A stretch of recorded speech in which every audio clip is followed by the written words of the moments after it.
What's unfolded? Thinking it's 48? No, it's episode 1 of season 2. That's right. We are on our new season at Sports Unfolded. We're really excited. So we are on episode 1 of season 2. So you can do the math however you want to do it. But we are going to start off with a leadoff story that is completely getting out of control with so many different aspects of it. And Antonia Brown has been cut by the Tampa Bay Buccaneers after a strange week for the wide receiver. So a lot of stories have come out, a lot of different things being said by both sides between Antonio Brown and Bruce Arians, the head coach of the Tampa Bay Buccaneers. I don't know how much you've seen, heard. What's your early impressions of what happened? That's actually a picture of him at the game on Sunday where he decided he was going to take off his uniform and basically leave the arena, the stadium. Yeah, this is one that at first it seemed like the Tampa Bay Buccaneers painted him out to really be mentally unstable. Now, I'm not saying that he doesn't have issues, but this is starting to look a little suspicious to me, and I'm starting to believe Antonio Brown um, is telling the truth about what happened in that game. Look, we'll probably never know the actual truth. No, I don't think anybody's actually going to come out and say, hey, because the NFL has a way of covering everything up. Now, it didn't make any sense for Antonio Brown to do this. Now, whether it was true that Arians was trying to get him to go back in the game and he was complaining about his foot, and his foot was injured. Like, that is a fact. Yeah.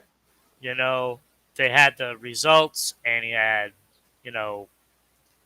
all kinds of things wrong with his foot and his ankle.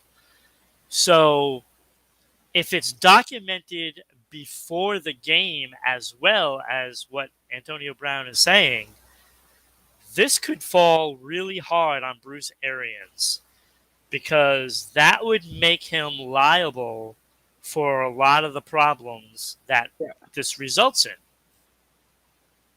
Yeah, so I looked at a couple of different things, though. So there's some things coming out, too, about the story where he actually refused to go back in, but it was after a scuffle in the locker room at halftime where they were complaining. He was complaining more about who was getting the ball thrown to him. So he was very close to making about $1 million in incentives. Right. So there was questions about the play calling and who was getting targeted. So that initially started this, is what's being told. Again, what we know, what we don't know.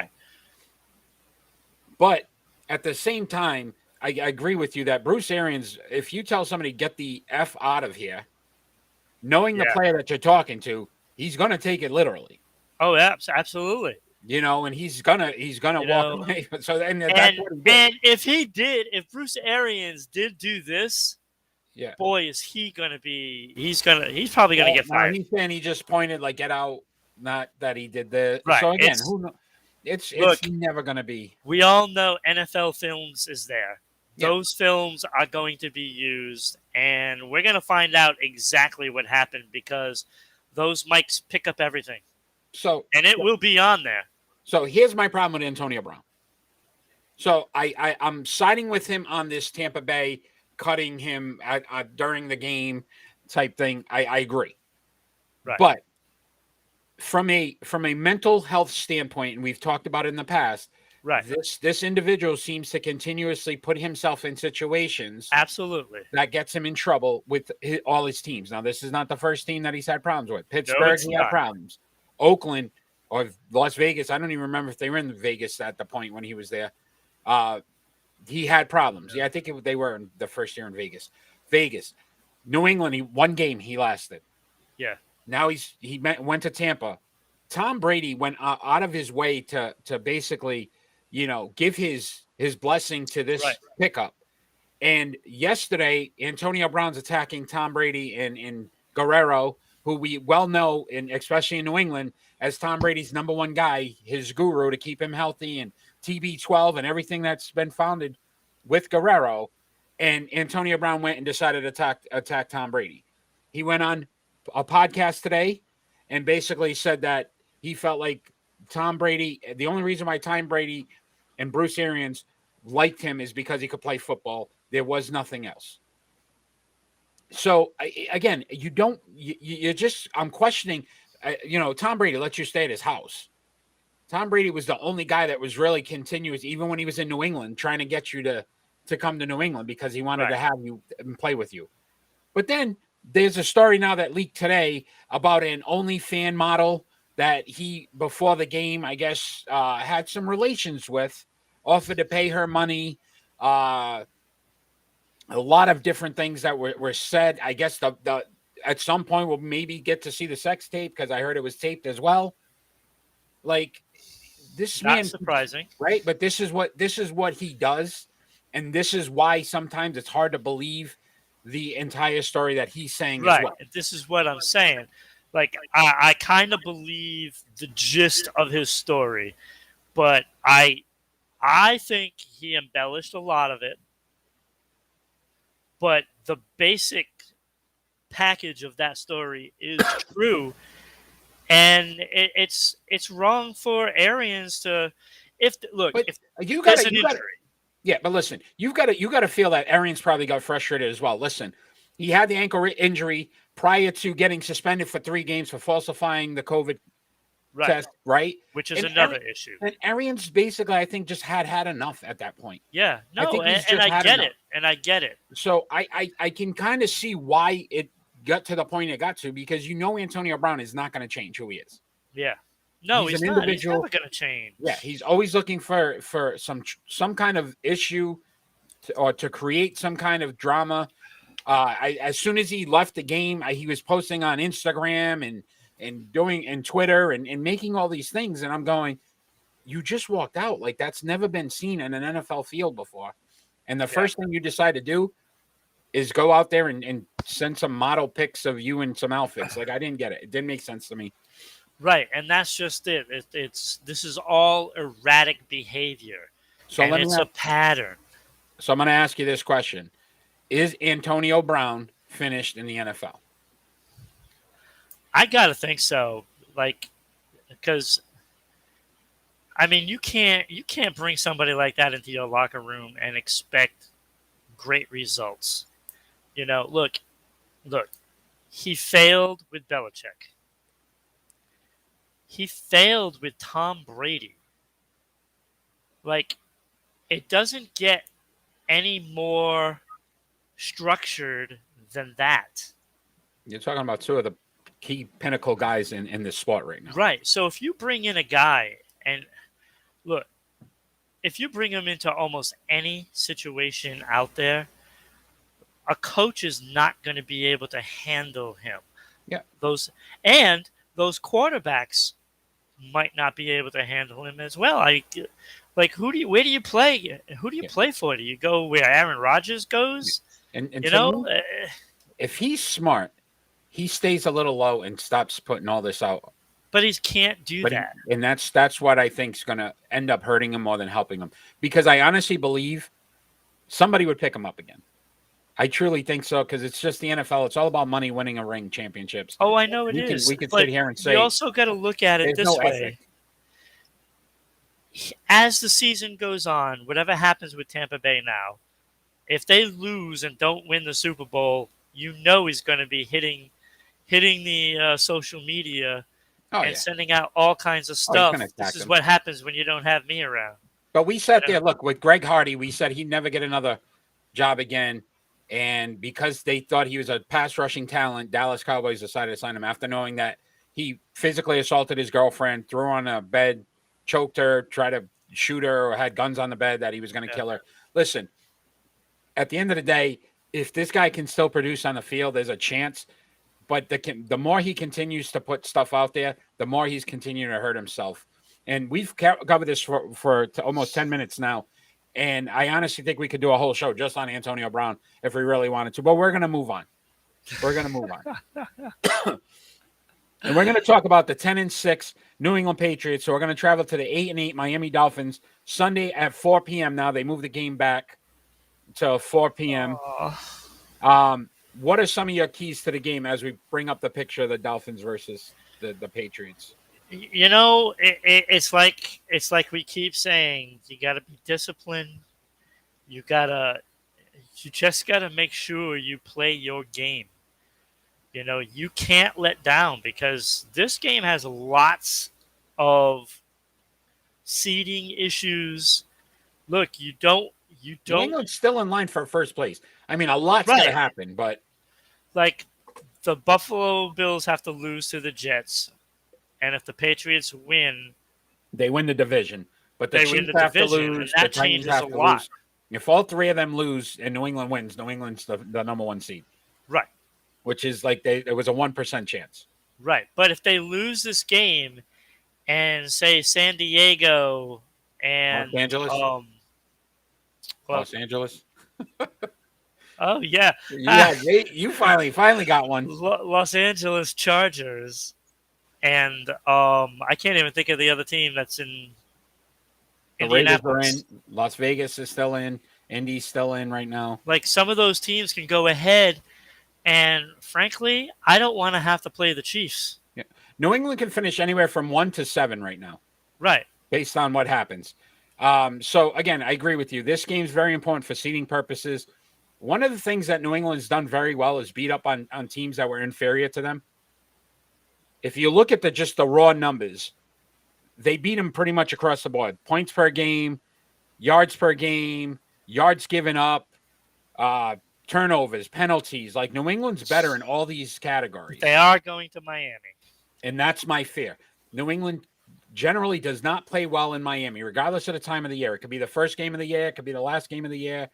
Everybody talks about the heat. It doesn't matter. There's just something about Miami. Listen, I lived in Miami for 3 years. I went to 3 New England Patriot games all 3 years. They lost all 3. Trust me, I wasn't happy.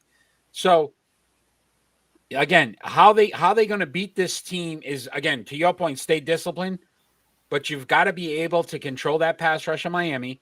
You've got to be able to look. They don't do a lot well. They're 25th offensively, Miami, 15th passing overall, and 31st rushing. We have struggled on the rushing aspect as a defense, ranking 22nd. Stop the run. This is a team you should be able to control the run with. We already know. Put the ball into his hands. Turnovers are created. You'll win the game. They need to create turnovers. They need to be able to do that. Absolutely. But here's something else I'd like to see, though. We're preparing to go into the postseason. And there's been a lot of talk about which quarterbacks could win and take their team to the Super Bowl. And Mac Jones, as good as he's been for New England, I'd like to see a game where they let it rip the ball a little bit. Like, just throw the ball a little bit. Let him have some.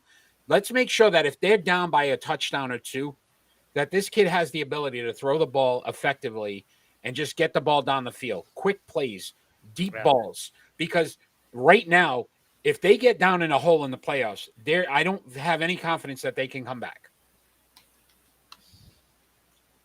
I do. They haven't shown Depending on the team. They haven't shown it. And again, the quality of the teams that you're going to play in the playoffs obviously are going to be much better than anything else you. And that's why I say seeding is so important right now. Because you can't lose this game and finish 7th. Yeah, and you got to look at Brian Fleury's and the job he's done to at least get them to 8-8. Yes, they're out of the playoffs, but again, I'm sure in the back of his mind, A, he beats Belichick twice in a season, if he can pull it off, and B, he gets his team over 500, which is good for him, and continuing to grow that Miami Dolphins team. And who knows what they do at quarterback next year? And they get themselves a legitimate quarterback. New England's in trouble in this division with Buffalo and Miami. Let's talk about a weird story that's come out, and it's about Aaron Rodgers and the MVP conversation. So it sparked some controversy when voter Hub Arkush, and I could be saying that Arkush, I might be saying it that way, basically said he wouldn't vote for the quarterback, calling him a jerk for MVP. Do you think that should be a factor in the voting process? I don't think so. So his I question is, would say no. It should not be a yeah, factor he's because upset it's a about little the different. COVID situation and the fact that the immunization was, but it wasn't a vaccination. Yeah. It's look, I'm gonna throw 13-2, almost 4,000 yards. He's 23 yards away from 4,000. 35 touchdowns, 4 interceptions all season. The man's the MVP. We can sit there and say, is he a good guy? Are they voting for Walter Payton Man of the Year? I understand. I would be all like, no way. Right, and that's why I'm saying, an MVP is a lot different than going into a Hall of Fame. I think with the Hall of Fame, you need to be an outstanding citizen of the sport. And I think and it has that clause in there. So, but MVP, no, there's nothing saying that you have to be a good guy. Yeah. So again, and then Rodgers came back, responded with basically calling the guy a bum. It's turning into a bigger story than look. It's one vote, and again, realistically, Eric, we go through this every year with players that are always in the headlines for the wrong reasons, and then you just got Tom Brady sitting there. Like what does he do? He goes home to his family. And he spends time with his family. That's what he does. They've been trying to poke and prod him all week about this Antonio Brown thing. And he came out and said, we just need to show the guy some love, compassion. And then even today, he basically said, look, I'm focused on the team and what we need to do going forward. And that's it. He didn't want to talk about it. Right. Not getting involved in this stuff. Aaron Rodgers is going on. That's class. Yeah. And Aaron Rodgers, if you think about this, and if the Wrestling Den was on and when they come back, but Pat McAfee, and if you think about it, he goes on Pat McAfee's podcast every week, and he's saying stuff that he really probably shouldn't say. And I think it's just Aaron Rodgers really doesn't care anymore. He just doesn't care. It's like, whatever. I'm Aaron Rodgers. I'm going to do what I want to do. Right, because he now knows that it doesn't matter what you do because you're always going to get a second chance. But that's the part where these voters – that's the part where these voters, though, might start to say, look, do we really want to make this guy the face of the NFL for this season? Because that's where he's starting to hurt himself. There are other candidates. I mean, Jonathan Taylor, like clear cut. Yeah, Jonathan Taylor is in contention because you think about what he's done for the Colts. Tom Brady still has to be mentioned. So again, there's opportunities that other guys could get in. Right. But again, if you look at just the numbers, I think, in my opinion, if I'm going to vote, I'm going to see who's going to be in the playoffs, and I don't know. They might. I think they do the voting before the playoffs even start. I'm pretty sure, yeah. But you know who's going to be in. Yep. If Indianapolis is in, I'm voting for Taylor for MVP. Yeah. Because of what they had to go through in order to get there. And look, Taylor is the reason why they're there, and I know Aaron Rodgers is the reason, but he does have weapons. Yeah. Oh, yeah. You got one of the best wide receivers in the game right now. You know what I mean? So and a good running back too. Yeah. So we'll have to see how this all plays out. Yeah. Obviously, that when the MVP voting come out, I'm sure we'll be discussing it. So we'll go. Yeah. Through I'm hoping that the NFL sends me a ballot. I think they will. We'll reach out to the NFL offices when we can. That would be awesome. So J.J. Watt, here's another story that was a little baffling. It just came out today. Who we believed was going to be out for the rest of the season, has been cleared to return to the Arizona Cardinals. Do you think this helps carry the team possibly to the championship now? Is this a player that makes them better? It's a player that makes them better, but I think it makes them better mentally. Right, I think so too. I agree with you. Like, I don't think physically. Look, he's always hurt. Yeah, everybody knows it. But what he does to the players around him, he makes them better. And it might not even be on the field. It's on those sidelines where he's talking to these players and saying, hey, look, instead of doing this, try this. Those are the things that a player like Watt brings to the table. It's his knowledge of the game. And this is why we keep saying Tom Brady is the GOAT, because of what he brings to the table. It isn't his skill, it's his brain. Yeah. And this So is why people are enamored over Mac Jones right now, because they see that brain and they see a lot of things that he has in common with Brady. And if it comes half as good as right. what Brady is, people will take Yeah, that. without a doubt. Look, they lost Hopkins, which we thought was a big move, and you're talking about offensive versus defense. But I agree with you. I think him being on the field, think about Chandler Jones and what he was doing at the beginning of this year, because Watt takes up, even on the other side of the ball with the other teams, the Right. amount people think about what he can do or what havoc he could cause, even if he's not the same player, mentally, they think that way. Exactly. This could be a Exactly. move that helps Arizona get back to where they were at the beginning of the year, because And they've fallen off this last few weeks. tell me that when a player of his caliber, whether he still has that skill level or not, when he goes into that lineup, you're not going to tell me the other 10 guys on that field with him are not thinking, "Oh my God, we're ready now. We got this." That's what I'm saying. So listen, I'm excited about this move because we had Arizona in our top 5 for quite some time, and they just recently fell off because they just couldn't win. This Right. might be a move to get them back on track. Right. So that leads us to week 18 of the NFL season, the final week of the season. Yep. We've done it every week. Strong Bear, thanks for joining. We've done it. Strong. We've done it every week. We've picked our games of the week. Obviously, a lot of games of playoff implication, a lot going on. Well, we appreciate you joining us. So I've got 4 games that I'm really interested in seeing besides the Miami New England game. So I'll let you go first. What games are you really looking forward to? Okay, so here's the thing. I looked at all these games, and I think there's only like 1 or 2 that have no playoff implications. Yeah. So I'm like writing these down, and I'm like, I can't do all these games. This is ridiculous, right? So if I'm really thinking about it, um, I'm looking at that Cowboys Eagles game. Yeah, I have that one. Look, Dallas is I'm in. probably the most surprised of anyone that the Eagles are currently in a playoff spot. There's only one team that can beat them, and that's the Saints. So, and the Saints, they have the Falcons. So, I'm thinking that could go either way because the Falcons are at home and they have something to play for because they need jobs. Yeah.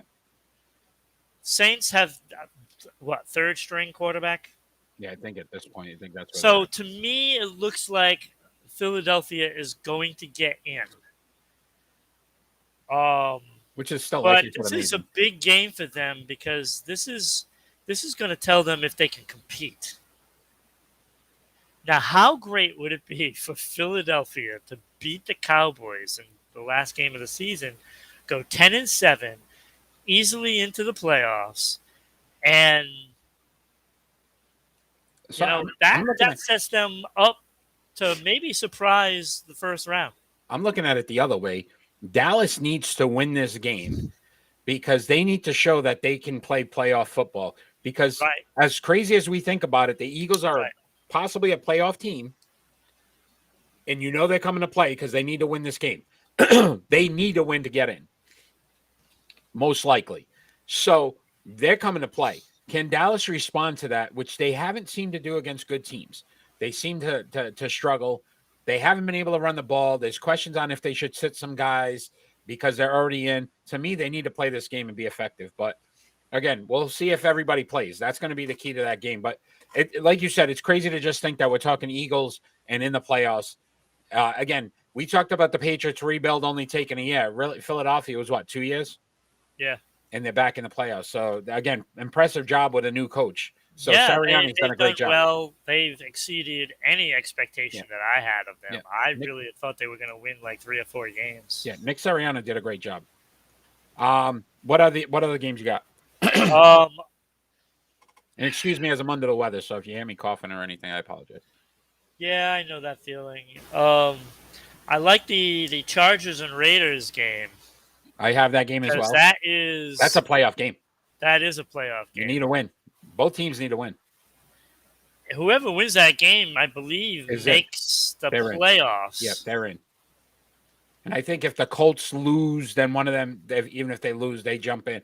But you think about it. Look, the Raiders have had a season that they probably want to forget. Not if they make the playoffs. Right, but that's what I'm saying. If they can come out of this and still make the playoffs after firing their coach, after the rug situation, and still be able to get through that, how much you got to just give them credit for saying, look, talk about a team dealing with adversity and be able to get through it. The Raiders have been that team. Right. So it's going to be fun to watch. But then we look at it on the other side, too. Justin Herbert, who we really expected to be this year, like this was his coming out party, has struggled at times. Yeah. And they haven't looked like the same team as last year. So they need to start to really put it together, too, because we expected this team to be in playoff contention all year. And not to mention, they have to go on the road. Right. And face a hostile Raider fan base. The black hole, baby. The black hole. I'm not expecting the Chargers to win this game. It's going to be a very fun game. I have 49ers at Rams. Oh, yes. And I think that's a big game. Obviously, that 49ers, is a big game. Because Niners San Francisco is trying to get to the playoffs. They need to win to get in. Yes. But then the Rams have to start to look like, and we're going to go over this in our triple play, but Matt Stafford honestly has not looked like a playoff quarterback for them the last few weeks. No, he hasn't. He has struggled a lot. And I don't know whose fault it is. But I think it has to be a little on both Stafford and the offensive coordinator because, it's like you can't just throw the ball every play, every game, and expect teams not to adjust. Like this is the NFL. This isn't college. You're not going in there and playing, Wyoming, State College. That's not happening. So the problem I'm seeing with them is turnovers. No offense, Wyoming, by the way. Right. Yes, please. But the turnovers, right? Him not turning the ball over, which in the playoffs, turnovers will kill you. But I also feel like if you think about the pressure that is on that team with the amount of players that they picked up in the offseason or during the season, right? They got the OBJ, they got the Von Miller, they signed some guy, right? Getting Stafford. They built this team to get to a Super Bowl. Sony Michel. Right? Sony Michel. Anything less than that, to me, for them, is a failure. Even if they lose in the Super Bowl, they need to get back to the Super Bowl if you think about the amount of players they picked up.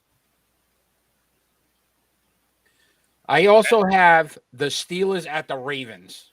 Oh, big game because I think the Ravens could be in. Can the Ravens get in still? Are they still mathematically? Yes, the Ravens and Steelers both can get in, but I believe they need a lot of Chargers and the Colts. I think both of them might have to lose for the Ravens to get in. Possibly Pittsburgh might be just one of them. Yeah. Big Ben's last game. Could you imagine if Pittsburgh wins this game and makes the playoffs? Right. And then somehow finds himself in a home game? I don't know if that's possible, but it'd be extremely. It would have to be bottom two seeds. Yeah. So, and then the Ravens, they already said Lamar Jackson won't play again this week. So if you talk about it's a tough hill to climb. They've lost a lot of players. The fact that they're even still alive. Again, another team that's dealt with a lot of adversity, but you got to question the heart of the Steelers right now. Like, how big are their hearts? Because they came out, they beat Cleveland last week, and it wasn't a great game by Big knocked them out of the playoffs, but kept them in and knocked the Browns out, and that's a whole other story. Which is a surprise to me. I mean, that was my Super Bowl pick. Yeah, so you're in trouble to go to the Super Bowl. So we already know you're out. Let's go on to our triple play, my friend. Triple play this week. So these three quarterbacks are either in the playoffs already or about to make the playoffs if their team wins. So we wanted to discuss which of these three would we start, bench, and cut based off of how we would feel if they were leading our team into the playoffs. And the three quarterbacks are Matthew Stafford, whose team is in, Justin Herbert, and Derek Carr, whose teams are playing each other this week to try to get in. So you are first this week on episode 1 of season 2. So I'm so excited. Tirades and Detains. Our first triple play of season 2. It's a pretty good one. To me, it was clear cut on who I'm starting, and that is Stafford. You can't deny the record. I know he's been struggling, but I will put the ball in his hands over the other two easily. And I don't care about the numbers, but the players on the field dictate that. Yeah. Where the decision is who I'm going to put on the bench. And 9 out of 10 people are probably going to pick Herbert. I'm that one. I'm picking Carr because, look, he has been more stable, more consistent all year long. Okay. The team might not have as much talent as Sandy. I said it again. Wow. That's 2. Twice. Los Angeles. To Los Angeles Chargers. Chargers have a lot better talent. And Herbert is more talented than Carr, in my opinion. But Carr has been stable, steady all year long. Every game he does what he's supposed to do. And I will put Carr on the bench, and I am cutting Herbert. Okay. I like it. So I went with Stafford as well. And it was a debate for me. And the only debate was this.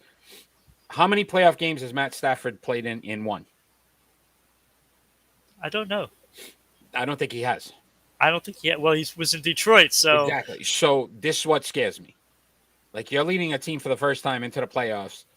No experience. It does scare me. Oh, it does. But out of all 3 guys, a lot of them really haven't been in the playoffs. So I went share off the numbers. And again, 38 touchdowns, 15 interceptions. So he's putting the ball in the end zone. Right. But I benched Justin Herbert. And I did it for, again, 35 touchdowns, 14 interceptions. He can get the ball into the end zone. Derek Carr, I cut.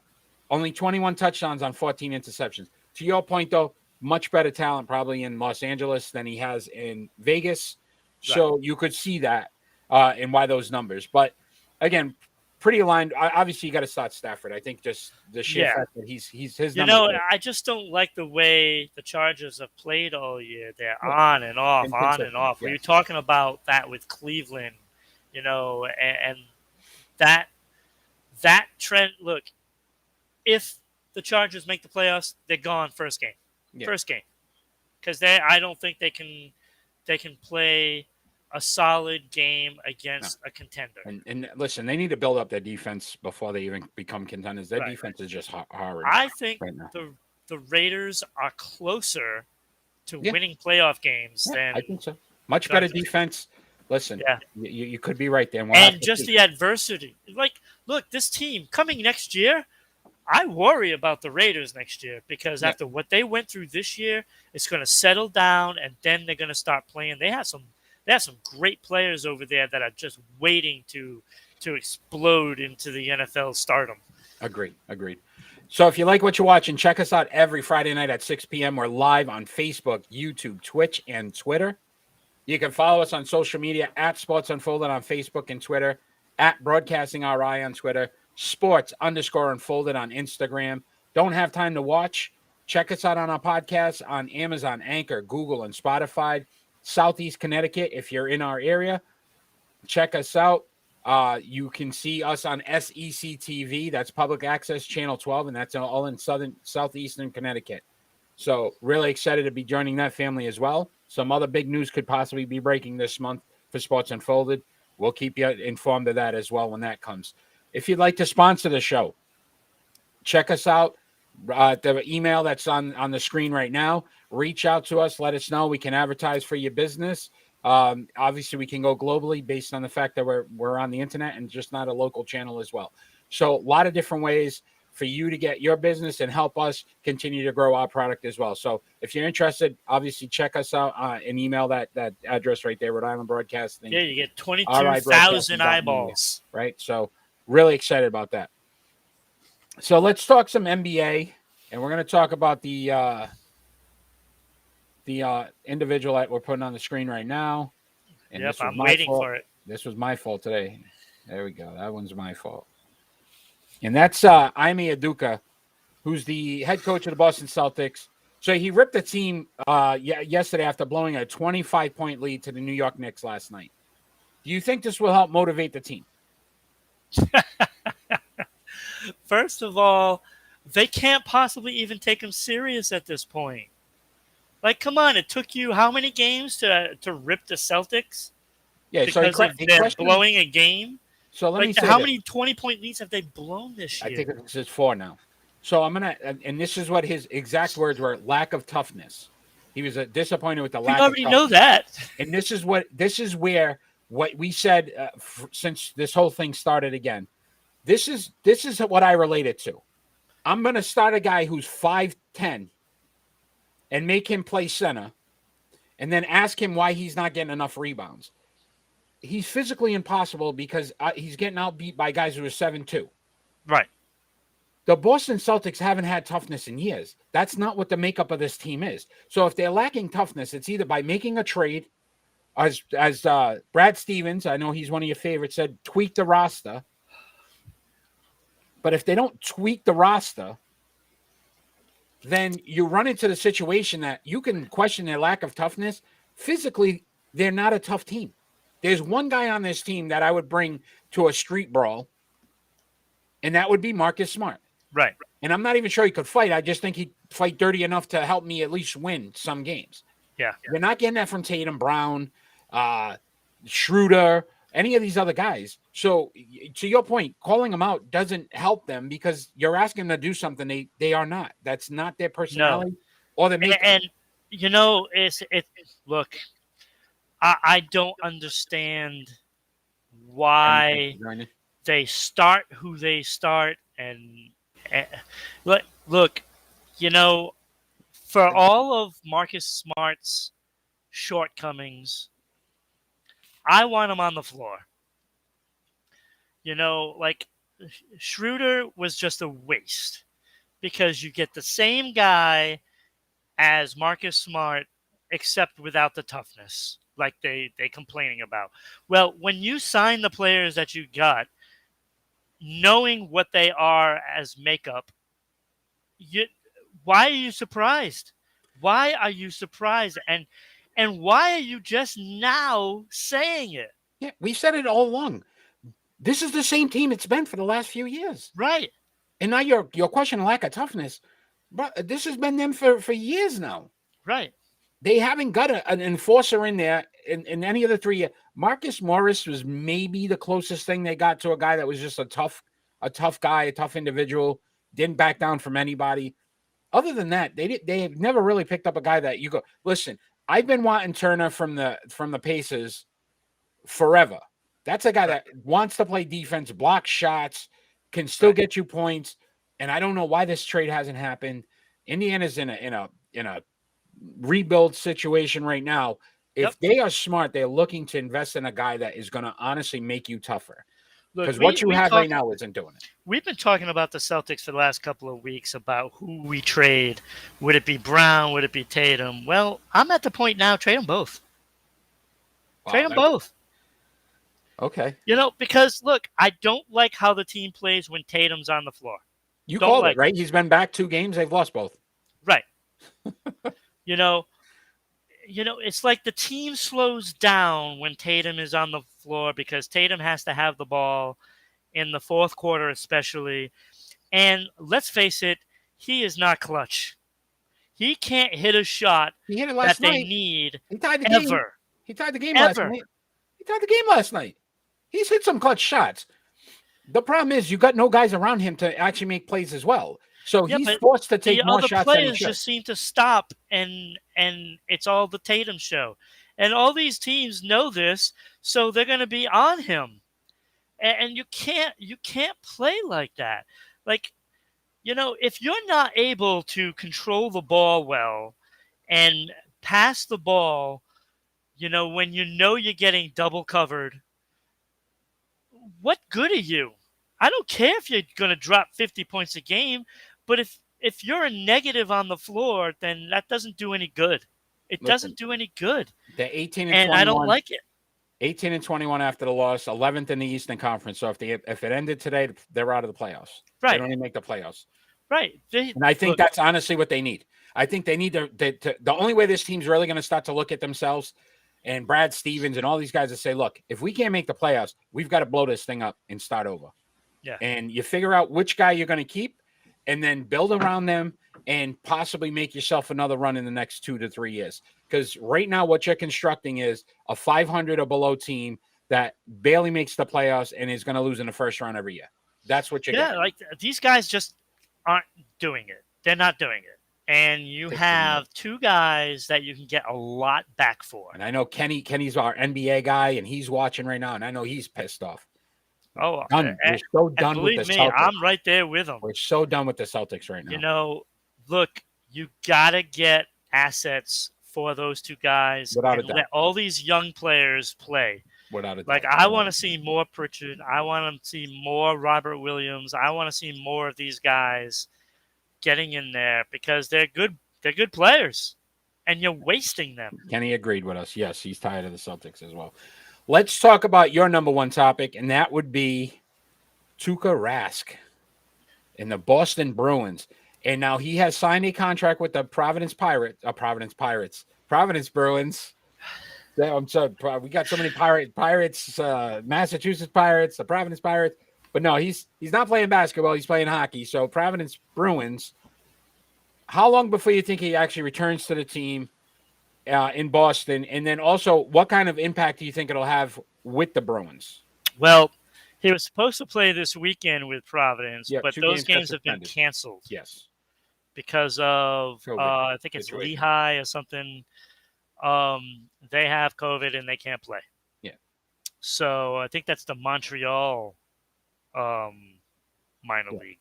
Yeah, they're talking about an EHL, the league there. Maybe possibly. So that has been scrapped.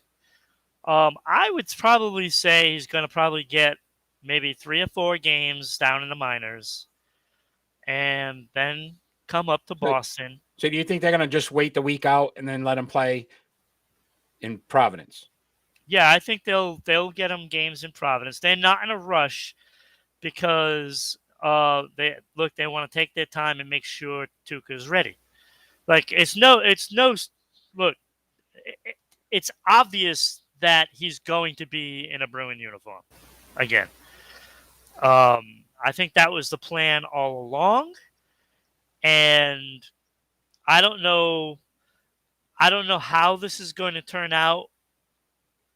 But I know you're disappointed. Swayman's getting sent down. But yeah, that's what's probably going to happen because they can't trade Omar. Yeah. So they're going to have to send Swayman down. Unless, of course, Omar is maybe they carry 3 goaltenders and he doesn't play a lot. And then they ask him if he removes his clause in his contract. That could happen. Highly unlikely because there's no way the Bruins are just going to throw a goaltender away. Yeah. And not get full value. Yeah, and realistically, can they afford to do that at this point? You know what I mean? Right. Now the other problem could be salary. So I think with a salary for Rask, they're going to have to try to fit him in there, especially if they intend on making a trade for another player, like a center or a defenseman, which is what I hope they do, because they need help on defense, to be honest with you. So before we go to our next topic, real quick, does the move actually help this team to get to the playoffs and possibly win the cup? Absolutely. Look, say what you want about Tuukka Rask. We know. I mean, I know I've questioned his heart, but the guy is a great goaltender. We just need to make sure that we play solid defense. And if they don't get another top defenseman, it doesn't matter because the guys that they have right now, outside of Charlie McAvoy and Brandon Carlo, I'm like, look, when they sent Torrey Krug packing, they thought that Grizzlick was going to be the guy because he looked just like Krug. He has been awful. And in that game against Minnesota last night, he's made so many mistakes, coughing the puck up right in front of the net, getting clear-cut chances, and you can't do that. And he's been plagued by that, not shooting, force passing. There's a lot of problems with the defense right now, and frankly, I'm sorry we lost Zaboral for the year because he would have been that guy that would have been a power play guy, and he would have been fantastic. But now we need a guy like that because Grizzlick is not the answer, and he needs to go. All right, my friend. So let's go into our face-off. Face-off! Face-off is a lot of rumors going out about Jim Harbaugh leaving Michigan to return to the NFL. Oh. So one of us has to be for him leaving Michigan. One of us has to be against him leaving Michigan. So you are first this week, so you get to pick if you're for or against it. I guess I'm going to say for him leaving. You're for him leaving, so I'm against him leaving. Got it. Whenever you're ready, go ahead, my friend. I say for him leaving because... It seems like you're doubting yourself, but okay. I'm not doubting myself. If you like it. Look, it's just a matter of stability. I think a guy like Jim Harbaugh wants to have a more stable team and not have to keep reshuffling, because he's one of those old school type that, this is the way our system is. And when you come in, you do that system. And he can do that in college, but then once the players leave, he has to kind of start all over again. And with a routine is what he is so used to. I think he's better suited to be in the NFL because there's a more stability factor for that. Look at it this way. Listen, he got known by coaching at Stanford. He went to San Francisco. Yes, they made it to a Super Bowl, ended up losing. He went back to college. They've paid him very well in Michigan. He's finally built a team that you can honestly say can compete, right? So he won the conference, and he finally beat Ohio State. He's done a lot of good things. The one knock that has been in his entire college career in Michigan was that he couldn't get past this. He did. So now, why wouldn't you want to build on that and show that it wasn't a fluke? You've got a solid team that can possibly go back again. And if you think about the way they lost to Georgia, to me, that would leave such a bad taste in my mouth. Guess what?